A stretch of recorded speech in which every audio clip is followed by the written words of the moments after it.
안녕하세요. 안녕하세요. 예, 오늘 2019년도 문제풀이 첫 시간을 출발하겠습니다. 먼저 국가직 기출문제부터 이번 1단계 최근 기출문제부터 검토해 보도록 하겠습니다. 먼저 첫 번째 국가직 구급 문제부터 보죠. 여러분들이 한 번은 이 국가직 해설을 들었기 때문에 아마 답을 찾는 데는 처음 풀어보는 친구가 아니라면 답을 찾는 건 수월했겠지만 이제 이번 시간에는 뭘 학습을 해야 되냐면 문제를 바라보는 어떤 요령, 그리고 좀 더 문제를 속도감 있게 푸는 것, 이런 것들을 선생님이 설명할 때 잘 좀 메모하시고 또 그걸 실천할 수 있도록 연습하는 그런 시간을 갖기 바랍니다. 그리고 공무원 시험은 최근 2, 3년간은 유형이 딱 고정되어 있거든요. 그래서 한번 2016년도에 약간 변화가 있었고, 그리고 올해까지 이제 2017, 18, 19 올해까지 좀 유형이 비슷하고, 그리고 이제 또 한 3년마다 이렇게 조금씩 새로운 유형들이 시작하고 있어요. 그러니까 올해까지는 최근 3년 문제들은 여러분들이 검토하는 시간들을 가져줘야 되는데, 우리가 주어진 시간이 지금 얼마 없기 때문에 지금은 2018년도 최근 문제만 살펴보지만 그 이전에 심화반이나 이런 걸 통해서 그 이전 문제도 살폈습니다만, 혹시 그거를 해보지 않은 친구들은 혼자서라도 아직 시간 충분하니까 이번 한 달 동안은 이번 최근 기출문제 함께 풀면서 2017년도, 16년도 문제도 검토하는 시간들을 갖기를 바랍니다.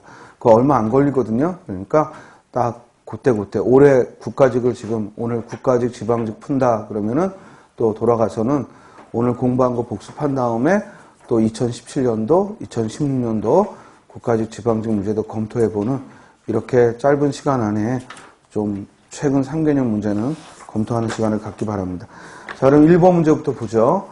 로마자 표기를 물었습니다. 자, 발음상 혼동의 우려가 있을 때 음절 사이에 붙임표를 쓸 수 있다라고 했고, 먼저 붙임표를 반드시 써야 하는 경우는 어떤 경우예요? 바로 4번에 나와 있는 인왕리처럼 행정구역의 경우에는 반드시 붙임표를 붙여야죠. 따라서 붙임표 리하고 인왕하고 로마자로 옮깁니다. 이건 반드시 지켜야 될 원칙인데, 지금 질문이 로마자 표기에 맞는 것 하고 질문한 게 아니라 여기 규정에 즉 적용되는 것을 물었으니까 4번은 행정구역상 도시, 군구, 읍면, 리, 동의 행정구역과 도로명, 가와 대로, 길로는 반드시 붙임표를 붙인다라는 규정에 따른 것이고, 1번의 독도와 3번의 독립문은 틀린 거죠. 아예 표기가 틀렸죠. 왜냐하면 붙임표를 허용하는 경우에는 두 가지, 즉 이름과 이름 사이에 붙임표를 허용할 수 있고, 또 하나는 발음에 혼동의 우려가 있을 때. 따라서 정답은 2번이죠. 반구대 했을 때 발음 그대로 옮겨보면 표기하고 똑같죠? 반, B-A-N, 구, G-U, 그리고 대, D-A-E. 그런데 이대로 두면은 이 NG가 이응의 의미를 갖으니까 방운대라고 읽을 그런 혼동의 우려가 있다는 거예요. 그래서 일부러 반과 그리고 구대 사이에, 반과 구대 사이에 붙임표를 붙일 수 있다는 거죠. 그런데 반드시 붙여야 하는 건 아니죠. 따라서 반드시 붙여야 하는 건 아니고 2번의 반구대는 붙임표 없어도 그게 원칙이고, 그러나 혼동의 우려가 있을 때에는 붙임표를 쓸 수 있다는 룰에 따라서 붙임표를 허용하는 거죠. 이해됐습니까? 따라서 1번의 정답은 2번이고요. 반면에 선택지 1번의 독도는 우리가 붙임표를 꼭 붙여야 하는 건 어떤 경우라고요? 행정구역상의 도를 붙임표를 붙이는 거고, 그냥 섬으로서의 독도는 그대로 소리나는 대로 독, D-O-K, 도, D-O죠. 대신 독도하고 된소리가 나더라도 된소리 되기는 허용하지 않는다. 그러므로 독도하고 표기했고, 독립문의 경우에는 도대체 어떤 기준에 의해서 썼는지 알 수 없을 정도로 즉 엉망으로 써놨네. 자, 독립문을 발음하면 어떻게 돼요? 독립문. 비음화가 일어나서 독립문 하고 발음되고, 자, 로마자 표기는 원칙이 발음 나는 걸 로마자로 옮기는 겁니다. 따라서 표기에 있는 독, 립, 문 하고 표기를 옮기는 게 아니라 발음을 독립 하고 이 발음을 옮기는 거죠. 불러봐요. DONGNIM 그리고 MUN 하고 표기해야 됩니다. 1번의 정답은 2번이죠. 자, 여기서 로마저 표기 간단하게 우리가 복습해 보면 로마저 표기의 원칙은 독립문에서 보듯이 발음 나는 그대로 로마저로 옮기고 예외는 6개. 첫째, 의모음은 무조건 뭐야? UI. 발음에 관계없이 UI. 그 다음 리을리을이 연달아 날 때에는 LL로. 첫 소리라고 해서 R로 쓰는 게 아니라 리을리을이 연달아 발음될 때는 LL로. 다음 세 번째, 체언에서 즉 명사에서 자음 축약 즉 히읗과 기역, 디귿, 비읍, 지읒이 만나 키읔, 티읕, 피읍, 치읓이 되더라도 즉 자음 축약은 반영하지 않는다. 따라서 히읗을 그대로 밝혀 적는다. 이게 세 번째. 네 번째 예외는 된소리 대기는 반영하지 않는다. 다섯 번째 예외, 성과 이름은 띄어쓰되 즉 한글로는 홍길동 붙여 쓰지만 로마자로 옮길 때에는 홍과 길동 띄어쓰되 성의 첫 글자 대문자, 이름의 첫 글자 대문자, 대신 이름은 표기 그대로 옮긴다. 발음 나는 대로가 아니라 표기 그대로 로마자로 옮긴다. 이름의 경우는 반드시 표기 그대로 로마자로 옮기고 이름과 이름 사이에는 붙임표를 쓰는 걸 허용한다. 마지막 여섯 번째 예외는 도시, 군구, 읍면, 리동의 행정구역과 대로, 길, 가의 도로명은 반드시 붙임표를 붙이고 표기를 한다. 그러나 주의할 건 붙임표 붙이고 표기하되 그 앞에 지역의 이름은 그대로 발음 나는 대로 하는 거죠. 이해돼요? 자, 예를 들어 구절리 하는 지역이라면 항상 리라는 행정구역을 먼저 붙임표 리 하고 적고 구절은 구절대로 GU, J, EOL 하고 표기하는 거죠. 이때는 리을리을이 연달아 왔다고 LL로 쓰는 게 아니라 리라는 행정구역은 먼저 표기하고 이 붙임표의 앞뒤의 의무는 영향을 주지 않는다라고 했습니다. 이해됐죠? 그리고 예를 들어 종로 3가다 하게 되면 이 가라는 도로명부터 먼저 자동적으로 우리는 붙임표 가하고 표기하고 숫자 3은 붙임표 앞에 숫자 3하고 가로하고 3하고 표기하고 종로는 종로대로 발음 나는 대로 뭐야?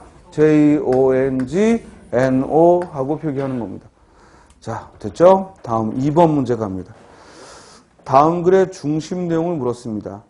먼저 선택지부터 보세요.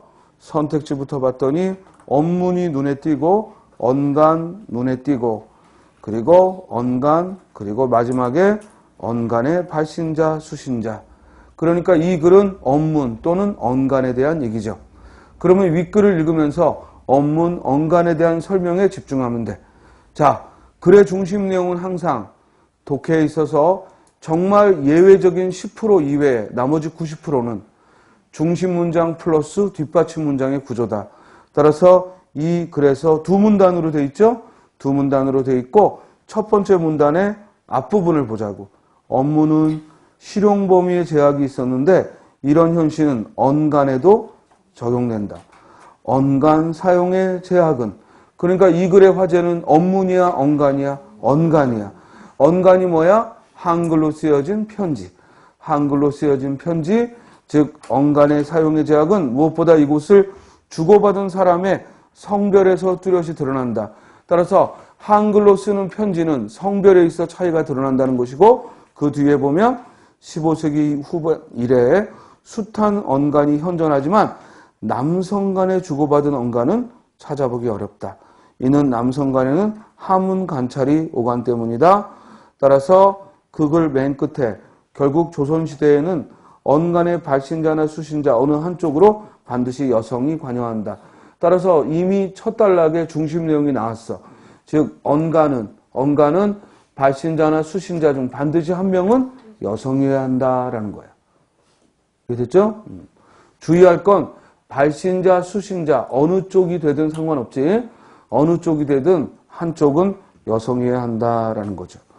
다음 두 번째 단락의 첫 문장은 이런 사용자의 특별, 성별, 이런 사용자의 성별 특징으로 인하여 종래 언간은 내간으로 불려지기도 했다라고 했고, 그러나 이러한 명칭 때문에 내간이 부녀자만을 상대로 하거나 부녀자끼리만 주고받은 편지로 오해되어서는 안 된다. 그래서 맨 마지막에 즉 한문 관찰이 4대부 계층 이상 남성만의 전유물이었다면 언간은 특정 계층에 관계없이 남녀 모두의 공유물이었다. 따라서 이 글의 주제는 뭐야? 언간의 특징이야. 그리고 언간은 반드시 여성을 수신으로 하는 글이고, 또한 성별의 차이만이 아니라 계층의 차이 없이 모든 계층에서 사용되었다는 것이 이 글에서 말하고 있는 언간의 특징이죠. 그러면 이 글의 중심 내용을 쓰라고 했으니까 언간의 특징을 적고 있는 게 답이겠고, 그 언간의 특징을 위에 글 그대로 써놓으면 돼요. 여러분들이 새로 정리할 것도 없고 윗글에 그대로 써 있어야 돼. 국어시험에서 중요한 건 어떤 새로운 정보를 알게 되더라도 여러분들 머릿속에서 이미 알고 있는 것과 일치하는 걸 찾는 게 아니라 글 속에 써 있다는 것, 이걸 놓치지 말라고. 1번, 언문과 마찬가지로 언간의 실용 범위에는 제약이 있다.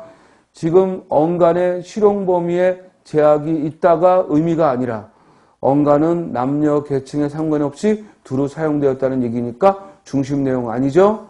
다음, 사용자의 성별 특징으로 인해 언간은 내간으로 일컬어졌다. 윗글에 써있긴 써있지만 이 글이 중심 내용이 아니라 언간이 모든 계층에 두루 썼다는 게 중심 내용이지. 3번, 언간은 특정 계층과 성별에 관계없이 이용된 의사소통 수단이다. 정답 몇 번? 4번. 3번. 정답은 3번. 다음. 지문이 달랐어? 선택지가 몇 번? 2번. 그래서 언간은 특정 계층과 쌤이 갖고 있는 거하고 좀 지문이 문제가 달랐구나. 언간은 특정 계층과 성별에 관계없이 이용된 의사소통 수단이다. 또한 마지막에 조선시대에는 언간의 발신자나 수신자 어느 한쪽으로 반드시 여성이 관여하는 특징을 보인다. 이것도 윗글에 있어요. 그렇지만 이 글에서의 중심 내용은 언간의 특징을 밝히고 있는 것이므로, 즉 언간은 특정 계층과 성별에 관계없이 이용된 의사소통 수단이다. 이게 정답이겠죠. 그리고 또 하나, 이 글의 설명 방식은 어떤 방법을 썼나요? 설명 방법은 이 언간의 특징을 말하기 위해 설명 방법으로 뭘 들었습니까? 일단 남성들의 전유물이었던 즉 한자 편지와의 차이를 밝혔죠. 즉 한문 관찰과의 차이를 밝혔어. 한문 관찰과의 차이를 밝혔으니까 대조의 방법을 썼고요. 그리고 또한 여러 계층의 줄을 썼다는 걸 말하기 위해 예시의 방법을 썼죠. 대조와 예시의 방법을 썼습니다. 그렇죠? 자, 3번 문제로 가겠습니다. 이 가부터 라의 고쳐쓰기 방안을 물었습니다.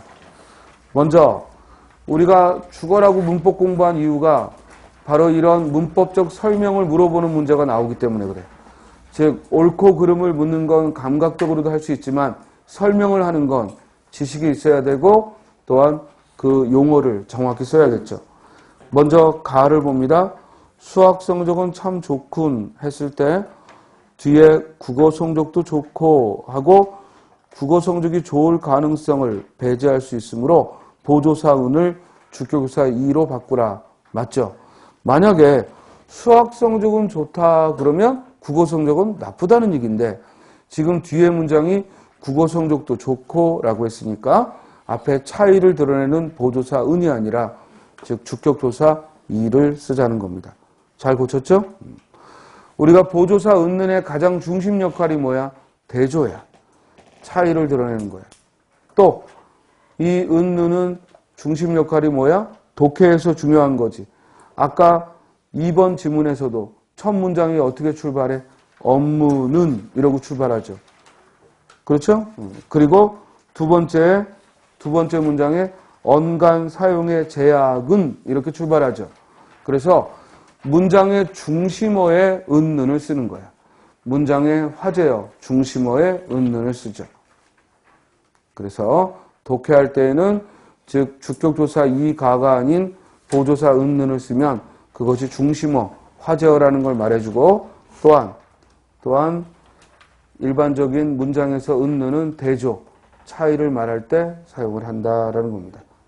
그렇죠? 자, 1번 잘 고쳤고